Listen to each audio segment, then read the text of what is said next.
পুরো পৃথিবী যখন ব্রাজিলের নতুন কোচ কে হবে সেটা জানার জন্য ব্যস্ত, তখন সবার স্বপ্নকে আড়াল করে চাঞ্চল্যকর ভাবেই ফাঁস হলো ব্রাজিলের নতুন কোচের নাম। কে হলেন ব্রাজিলের নতুন কোচ জানতে হলে ভিডিওটি না টেনে সম্পূর্ণই দেখতে থাকুন।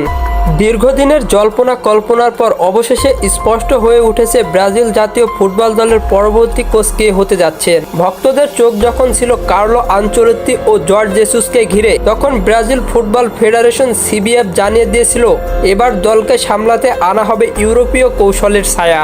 রিয়াল মাদ্রিদের কিংবদন্তি কোচ আনচেলত্তির নাম সবার আগে আলোচনায় থাকলেও রিয়ালের সঙ্গে তার বিদ্যমান চুক্তি বড় বাধা হয়ে দাঁড়ায়। ফলে স্বপ্নের ছোঁয়া মিশে থাকার সম্ভাবনাটা আপাতত ঝুলেই থাকে। তবে আলোচনার কেন্দ্রে আরেকজনের নাম বারবার উঠে আসে, আল হিলালের কোচ জর্জ জেসুস। ইউরোপীয় স্টাইলে খেলা গড়ে তোলার অভিজ্ঞতা ও কৌশলগত মুন্সিয়ানা তাকে করে তুলেছে সিবিএফ এর প্রথম পছন্দ। সূত্র জানায় সিবিএফ ইতিমধ্যেই জর্জ জেসুসের সঙ্গে একাধিক বৈঠক সম্পন্ন করেছে। শুধু তাই নয়, আগামী জুন মাসে তার অধীনে প্রথম আন্তর্জাতিক অ্যাসাইনমেন্ট নামবে ব্রাজিল জাতীয় দল। আর আগামী মাস থেকে আনুষ্ঠানিক ঘোষণা আসতে পারে তার নিয়োগ সংক্রান্ত। তবে একটি বিষয় ছিল অস্বস্তি, আর তা হলো নেইমারের সঙ্গে জর্জ জেসুসের অতীতের কিছু তিক্ত সম্পর্ক। সেই সম্পর্কই যেন কোচিং চেয়ারে বসার পথে বাধা হয়ে দাঁড়িয়েছিল। তবে এখানেই প্রকাশ পায় জর্জ জেসুসের পরিপক্কতা।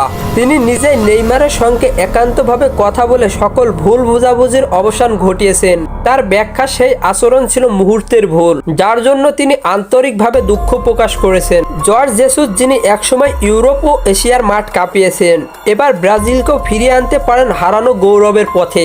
অপেক্ষা এখন শুধু আনুষ্ঠানিক ঘোষণার। তো বন্ধুরা, সব জল্পনা কল্পনার পর জর্জ জেসুসকে ব্রাজিল কোচ হিসাবে আপনাদের অনুভূতি কেমন তা আপনাদের মতামত কমেন্ট বক্সে জানাতে ভুলবেন না। আর হ্যাঁ, ফুটবলের সকল নিউজ এবং আপডেটস পেতে আমার চ্যানেলটি সাবস্ক্রাইব করে পাশেই থাকবেন। ধন্যবাদ সবাইকে।